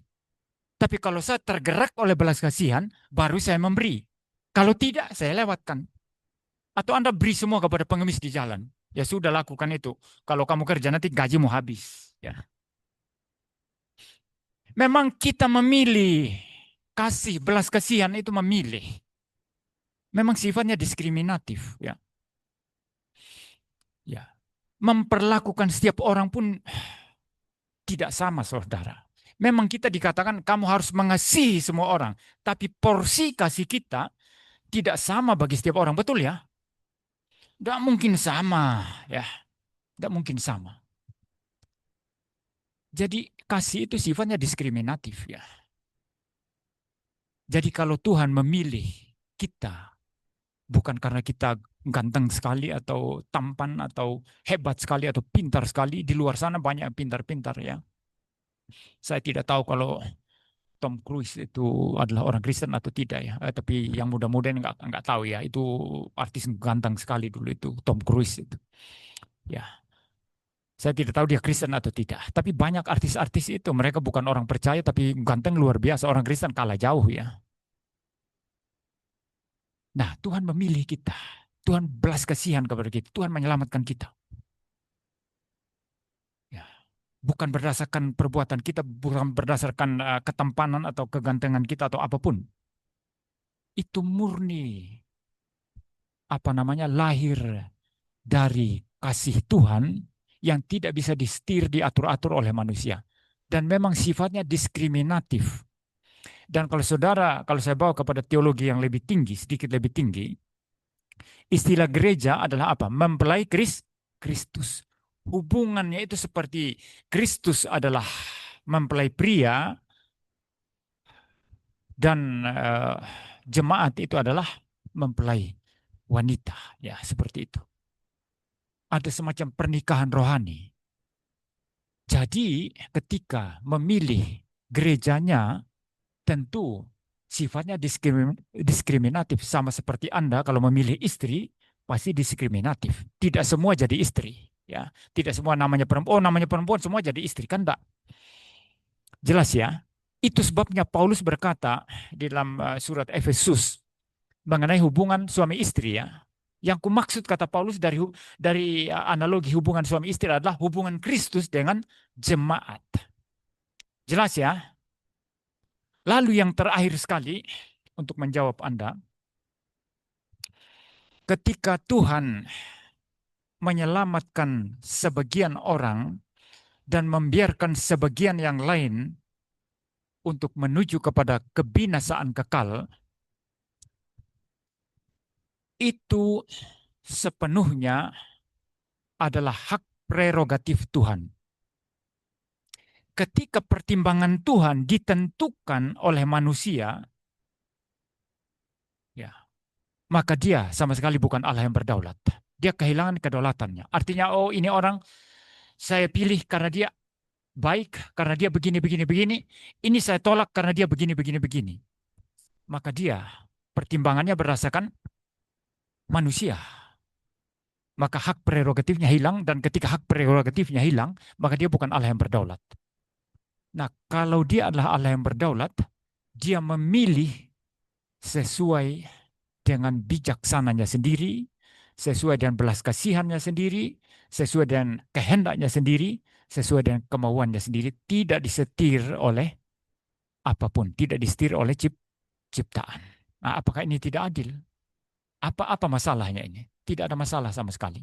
Sama seperti seorang bos mau memilih karyawan, ada banyak yang mendaftar, dia memilih karyawan mana yang dia terima, mana yang dia tidak terima, kan hak prerogatif dia kan? Betul ya? Ya, ini walaupun ilustrasi terbatas paling tidak bisa menggambarkan itu. Ya. Terima kasih, sudah puas. Tuhan pasti adil. Ya, jangan pilih wanita semua ya. Jangan pilih semua wanita. Satu aja. Oke, silakan maju ke sini.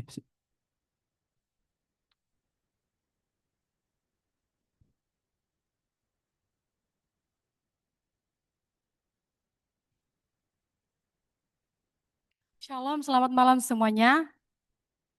Sebenarnya pertanyaan saya ini sudah sedikit terjawab oleh pertanyaan Dev, namun saya akan tanyakan saja karena sudah terlanjut angkat tangan.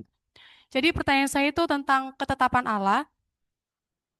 Di sini saya mau bertanya, apakah mungkin ada orang yang telah ditetapkan dari semula, tapi orang ini tidak hidup seturut dengan kehendak Allah, atau tidak percaya dengan Allah itu sendiri? Atau semua orang yang telah ditetapkan dari semula itu, semua memiliki sikap yang seturut dan sesuai dengan kehendak Allah, dan juga beriman kepada Tuhan. Terima kasih. Oke, tadi sudah dijawab belum? Sudah terjawab belum? Sudah terjawab belum? Sudah terjawab belum? Oh, belum. Ya, silakan, Pak. Baik, gini, Anda mencampur adukan dua kehendak Allah ya. Ya, di dalam dogmatika ada perbedaan yang jelas ya. Kehendak Allah cuma satu ya, tapi ada dua aspek. Yang pertama yang disebut aspek kehendak dekrit Allah ya, kehendak dekrit Allah, dan ada kehendak preceptive will of God, yaitu kehendak perintah. Kehendak dekrit Allah adalah ketetapan Allah, dan semua ketetapan Allah pasti terjadi. Ya, apapun itu yang ditetapkan Allah pasti terjadi. Ya, itu sebabnya kalau seseorang sudah ditetapkan oleh Allah sebagai orang pilihan, pasti selamat. Dari awal sampai akhir pasti selamat. Karena ketetapan Allah tidak mungkin gagal. Tapi ada aspek kehendak Allah yang kedua, yaitu kehendak perintah. Allah memberi perintah, ada ruang bagi manusia untuk melawan itu. Nah, Anda campur adukan itu ya dalam pertanyaan itu. Nah, aspek preceptive will of God ini, itulah yang kita kenal sebagai tertulis dalam Alkitab ini. Di dalam perjanjian lama diringkaskan dalam 10 hukum. Perjanjian baru Tuhan Yesus ringkaskan menjadi 2 hukum kasih yang utama ya. Kasih kepada Allah dan kasih kepada manusia. Di dalam gereja kami setiap minggu dibacakan 10 hukum Allah. Di dalam Keluaran 20. Ini semua preceptive will of God, dan tetap ada ruang bagi orang Kristen yang sudah diselamatkan untuk melawan ini. Maka kalau dalam konteks ini saya ditanya, apakah orang bisa salah menikah? Bisa. Karena orang menikah tidak serta-merta kita langsung rujukan kepada dekrit Allah yang kekal. Oh, sudah ditetapkan. Tapi nikahnya salah.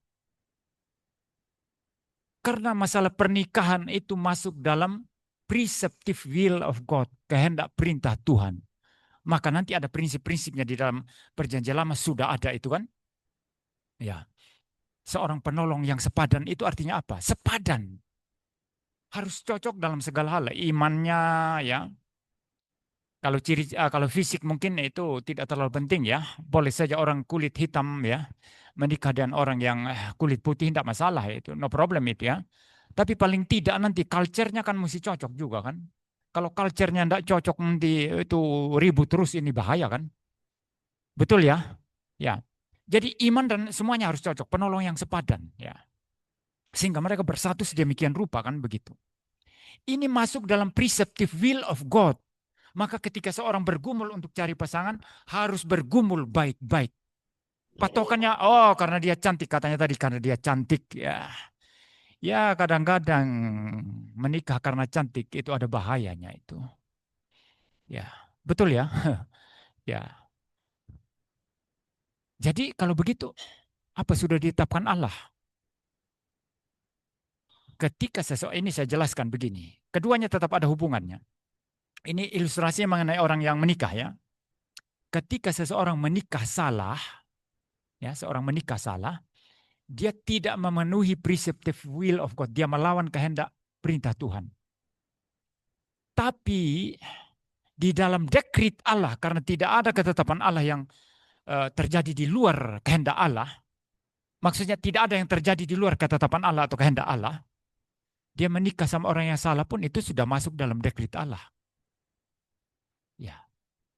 Pada satu sisi dia sesuai dengan dekrit Allah, Di sisi lain dia melawan preceptive will of God. Dan kita tidak ingat ini baik-baik. Kita tidak diminta oleh Tuhan untuk sesuai dengan dekret Tuhan. Tidak. Karena dekret Tuhan itu misterius, itu rahasia. Itu rahasia Tuhan. Kita tidak tahu. Setelah terjadi baru kita tahu. Betul ya? Jadi tugas kita bukan untuk menyesuaikan, oh apa ketetapan Tuhan buat saya. Itu kebodohan luar biasa itu. Tugas kita adalah memenuhi seluruh preceptive will of God yang sudah dicatat dalam Alkitab. Puji Tuhan kalau orang itu cocok preceptive will-nya, cocok dekretnya. Nah, itu hebat. Tapi banyak orang melawan preceptive will, dekret masuk karena Anda kawin cerai pun itu sudah masuk dalam ketetapan Allah yang bersifat pasif ya, bersifat mengizinkan, bukan aktif, bukan. Karena Allah tidak pernah menetapkan adanya dosa secara aktif, tapi itu mengizinkan itu terjadi. Ya. Jadi kalau begitu yang kita cari apa? Preceptive will of God. Kalau kita setia di sini, pasti dengan dekret Allah itu selalu cocok. Tugas kita bukan cari dekret, kesesuaian dan dekret ya. Ya, itu misteri Allah itu. Ya, saya pikir itu ya. Jadi orang yang sudah diselamatkan pasti, maksudnya orang yang sudah dipilih pasti selamat. Tapi apakah dia nanti karena sudah diselamatkan hidupnya selalu sesuai dengan firman Tuhan? Enggak tentu, karena ada ruang untuk dia melawan. Maka perlu taat. Perlu dengar firman terus-menerus, perlu rendah hati, perlu belajar, perlu taat. Ya, saya pikir itu. Ya, terima kasih. Sudah terjawab. Puji Tuhan. Ayo, Sius. Silakan. Sius atau Sius? Situs. Wah, ini nama hampir sama ya, Pak. Ayo. Baik, yang menjadi pertanyaan saya adalah mengapa Allah memilih setiap orang untuk diselamatkan dan bagaimana bagi mereka yang tidak dipilih? Karena saya berlandaskan pada Matius pasal 28 ayat 18-20, bagaimana Yesus sendiri memberi mandat kepada kita supaya untuk memberitakan Injil. Nah, bagaimana penjelasan Bapak mengenai hal itu? Terima kasih.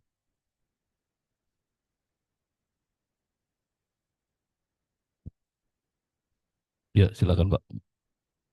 Jawab Pak. Ya, ya baik. Ya, mahasiswa Salem ya. Mahasiswa dari gereja mana? Ya? Oh ya, bukan Reform ya, bukan Calvinis ya. Ya, wajar muncul pertanyaan itu ya. Ya, tapi kalau ada orang Reform mempertanyakan itu, saya pikir ya itu tadi problem ya, problem ya. Itu biasa ditanyakan oleh orang-orang yang non-Reform ya. Kalau sudah dipilih, sudah dipredestinasikan, bagaimana dengan pemberitaan Injil? Kan tidak perlu lagi pemberitaan Injil begitu ya. Apa hubungannya dengan pemberitaan Injil? Seolah-olah menurut mereka kalau sudah didekretkan Allah itu semudah langsung membalik telapak tangan begini langsung selamat semua begitu. Kan tidak begitu. Semua itu kan berproses ya. Semua berproses. Dan proses untuk mengumpulkan semua orang-orang pilihan itu adalah sarananya memberitakan Injil. Bagaimana orang-orang pilihan mereka selamat kalau tidak ada pemberitaan Injil? Jadi pemberitaan Injil penting dilakukan agar semua orang-orang pilihan Tuhan itu diselamatkan. Kita tidak tahu siapa yang dipilih, siapa yang tidak. Itu bukan urusan kita. Ya, jangan ada orang Calvinis atau Reform sibuk urus, oh ini orang sudah dipilih, enggak ya, diselamat. Bukan urusan kita, itu urusan Tuhan itu. Tugas kita adalah memberitakan Injil kepada semua orang. Tidak peduli dia di mata Tuhan orang pilihan atau tidak, bukan urusan kita. Semua orang kita beritakan Injil. Ya, maka pertama-tama penginjilan itu adalah untuk mengumpulkan orang-orang pilihan Allah. Ya, selama Tuhan Yesus belum datang kali yang kedua, pemberitaan Injil tetap penting. Karena kita tidak tahu siapa orang-orang pilihan dan siapa yang tidak. Dan orang-orang pilihan ini mereka harus percaya. Kalau tidak percaya, gimana bisa selamat? Ada tidak orang sudah didekretkan, dipredestinasikan untuk selamat, tapi nggak pernah mendengar berita Injil? Tidak boleh seperti itu. Dia selamat harus melalui pemberitaan Injil. Karena iman timbul dari pendengaran akan firman Kristus. Jadi pemberitaan Injil adalah sarana untuk mengumpulkan orang-orang pilihan untuk menimbulkan iman bagi mereka. Tapi juga pemberitaan Injil adalah proklamasi keadilan Allah bagi orang-orang berdosa, orang-orang durhaka. Dan mereka adalah orang-orang reprobat. Bahwa apa yang mereka lakukan yang memberontak kepada Tuhan itu adalah dosa. Ini penting nanti untuk penghakiman. Kalau mereka tidak tahu apa itu dosa, bagaimana mereka bisa dihakimi? Maka ada dua penghakiman yang Paulus bicara. Penghakiman hati nurani artinya orang yang tidak sempat mendengar berita Injil, ada hati nurani yang berbicara, ini salah, ini benar. Dan Alkitab berkata tidak seorang pun yang benar. Seorang pun tidak. Itu Roma 10 ayat berapa? 13 ya. Roma 3 ayat 10. Roma 3 ayat 10. Yang dikutip dari kitab Mazmur. Karena tidak ada seorang pun yang benar. Berarti orang yang tidak percaya. Tidak ada satu orang pun yang mengikuti hati nurani mereka. Tapi hati nurani Tuhan berikan untuk menjadi alat nanti untuk menghakimi mereka. Bagi yang mendengarkan berita Injil itulah yang dipakai untuk menghakimi mereka. Ya. Karena di dalam Injil itu dinyatakan bagaimana pemberontakan manusia kepada Tuhan dan lain sebagainya, mereka disadarkan. Jadi pemberitaan Injil sangat penting sekali ya. Kita percaya predestinasi, artinya pemberitaan Injil sangat penting sekali. Ya. Baik, terima kasih dari penanya yang ada di STT Salem. Waktu tinggal 11 menit. Dan di ruang Zoom ada 3 pertanyaan.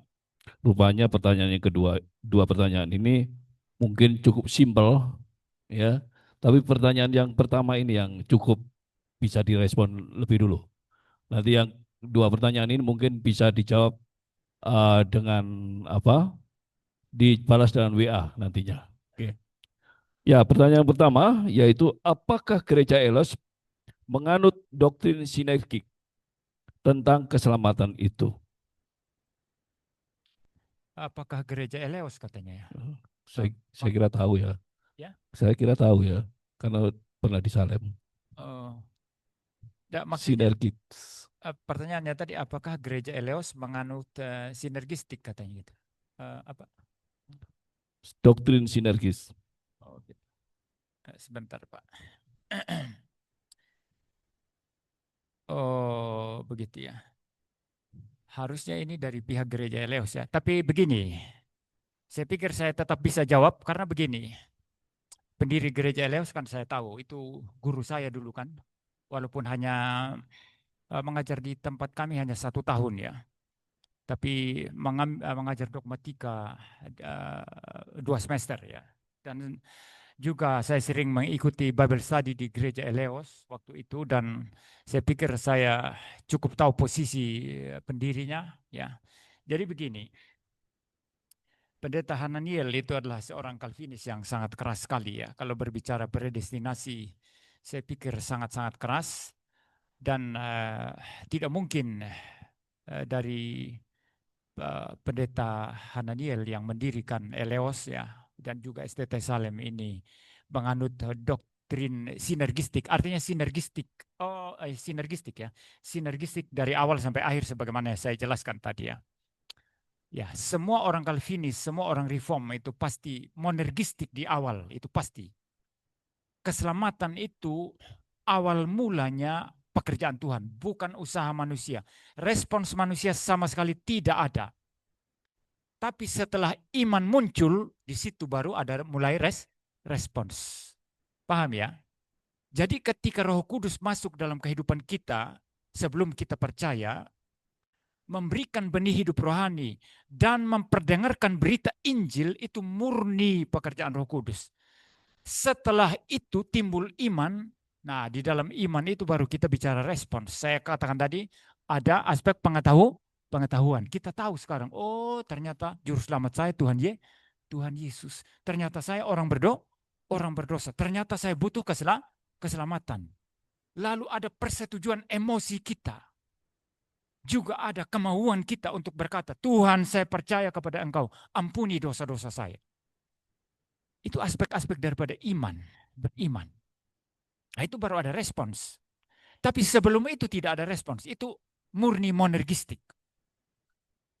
Setelah itu nanti baru sinergistik. Semua orang reform saya pikir seperti itu, termasuk Pak Pendeta Hananiel ya seperti itu. Ya. Ya, jadi kalau dikatakan eleos sinergistik ya saya pasti ya, menurut saya tidak ya. Ya. Ya, sudah. Ya, tepat juga ya. Kalau yang sinergis itu Armenian. Gitu, Pak. Ya, betul, pasti Arminian. Yang sinergistik dari awal sampai akhir itu pasti Arminian. Ya. Ya, jadi jangan sampai kita terjebak dengan istilah sinergis ya. Jadi saya harapkan kalian punya pengetahuan yang betul-betul tepat untuk. Nah, saat ini kita sudah dapat banyak. Baik, pertanyaan yang dari ruang Zoom ada 2. Itu yang satunya adalah apakah orang berapologet awam itu nggak boleh? Pasti boleh lah ya. Tapi buatlah pengetahuan yang benar kan gitu. Kalau mau berapologet ya. Apakah harus sekolah Alkitab? Saya kira bukan itu jawabannya ya. Sekolah Alkitab itu kan ya untuk bisa lebih mendapatkan pengetahuan yang tepat kan gitu ya. Tapi kalau kalian yang ada di ruang Zoom ingin berapologet tepat, mudah, silakan. Tapi kalau kalian tidak punya jawaban yang benar ya jangan gitu loh. Ya. Kemudian di ruang Zoom juga, apakah kalau orang yang punya iman dalam keselamatan kemudian jatuh dalam dosa tetap diselamatkan? Wah ini ya keselamatan itu tidak main-main ya. Saya punya teman setelah dia mengabarkan Injil, kembali ke semula, ke kandang semula. Ya, kita nggak bisa menjawab apakah dia masuk surga atau tidak. Ya, itu urusannya Tuhan yang pasti. Gitu Pak ya, urusan Tuhan ya. Kalau ada orang yang masuk Kristen ya gitu ya, tapi kemudian kembali ke kandangnya semula, sebetulnya ya itu membuktikan dia bukan Kristen sejati, tidak pernah dilahirkan kembali ya. Jadi itu seperti kambing in the cost di tempat domba ya. Nanti dia kembali lagi ke kandangnya begitu ya. Dan tapi ini bukan titik akhir. Selama dia masih hidup itu kan proses ya. Bisa jadi dia kembali lagi nanti. Mungkin domba yang kecewa ya dia lari. Kemudian ternyata dia mulai sadar ya, ini bukan rumah saya, ini kok tidak cocok ini ya. Dia kembali lagi ke gereja ada. Ada seperti itu.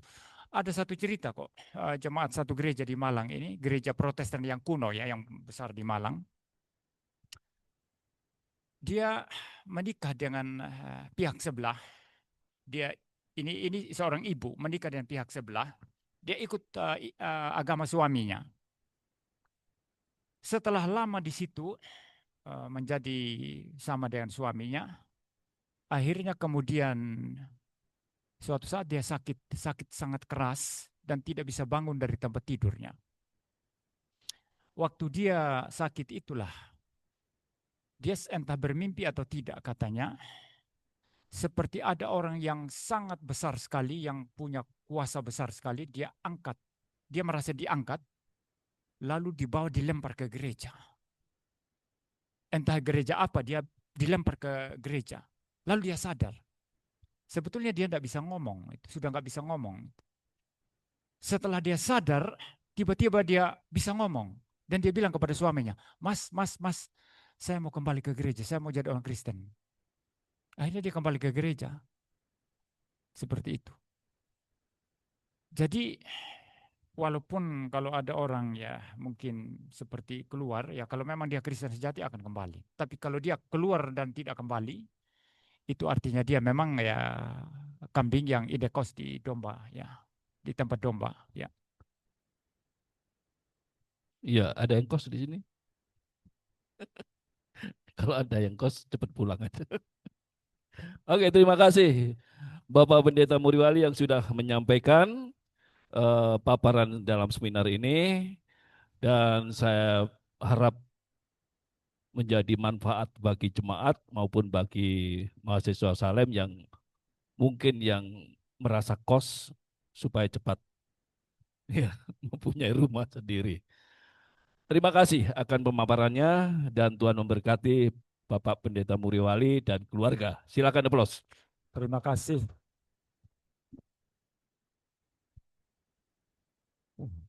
Lebih semangat lagi.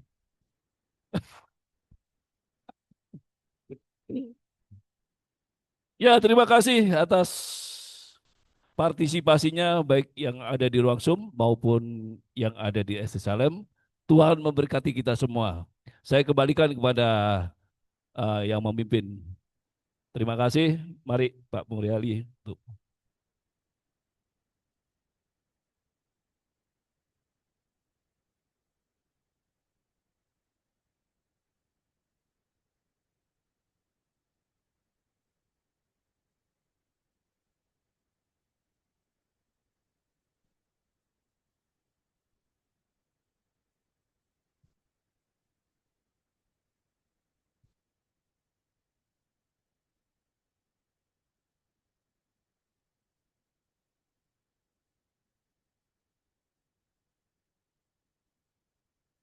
Sungguh materi yang luar biasa.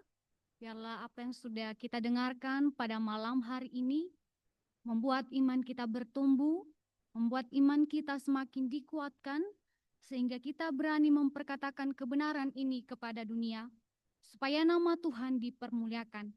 Kita tidak perlu takut Bapak Ibu Saudara yang terkasih, karena Tuhanlah yang akan memimpin hidup kita. Oleh karena itu mari kita memuji Tuhan. Di dalam Hymnos 221 Tuhan memegang pimpinan, kita nyanyikan keseluruhan baitnya.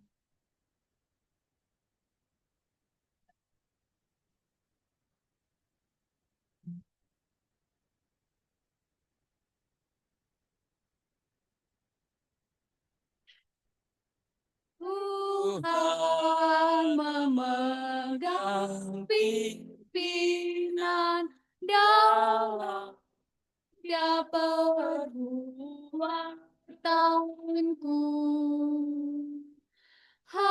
Hatiku senang dan aman.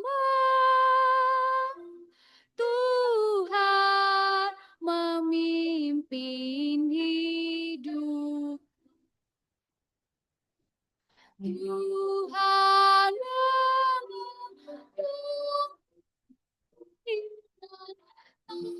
tangannya teguh sentosa.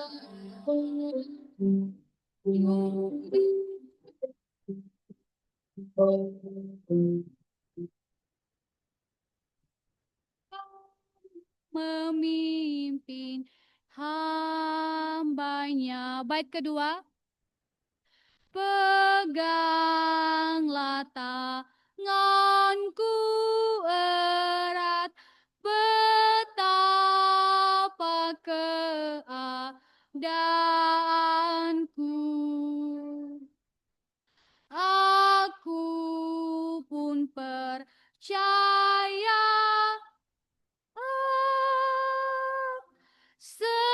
sebab Tuhan pemimpinku.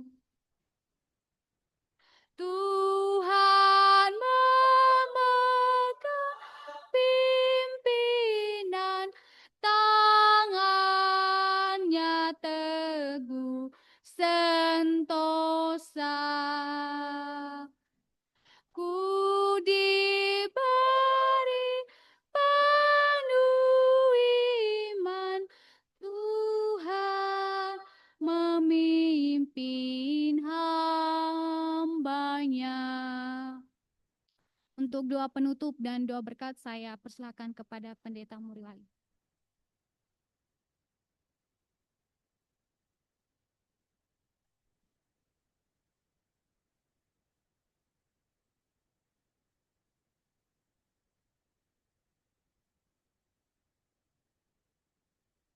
Mari kita berdoa. Bapa di surga, terima kasih Tuhan untuk seminar yang sudah diselenggarakan pada malam hari ini.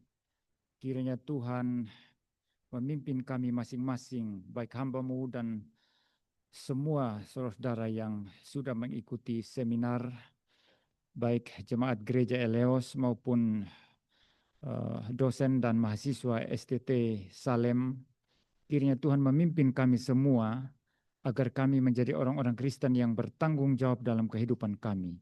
Kami tahu bahwa kami sudah diselamatkan, sudah dipredestinasikan sejak kekal, dan kami yang sudah dipredestinasikan sejak kekal mendengar berita Injil dalam kehidupan kami, dan kami boleh percaya kepada Yesus Kristus, kami diselamatkan. Biarlah kami boleh pergi memberitakan Injil.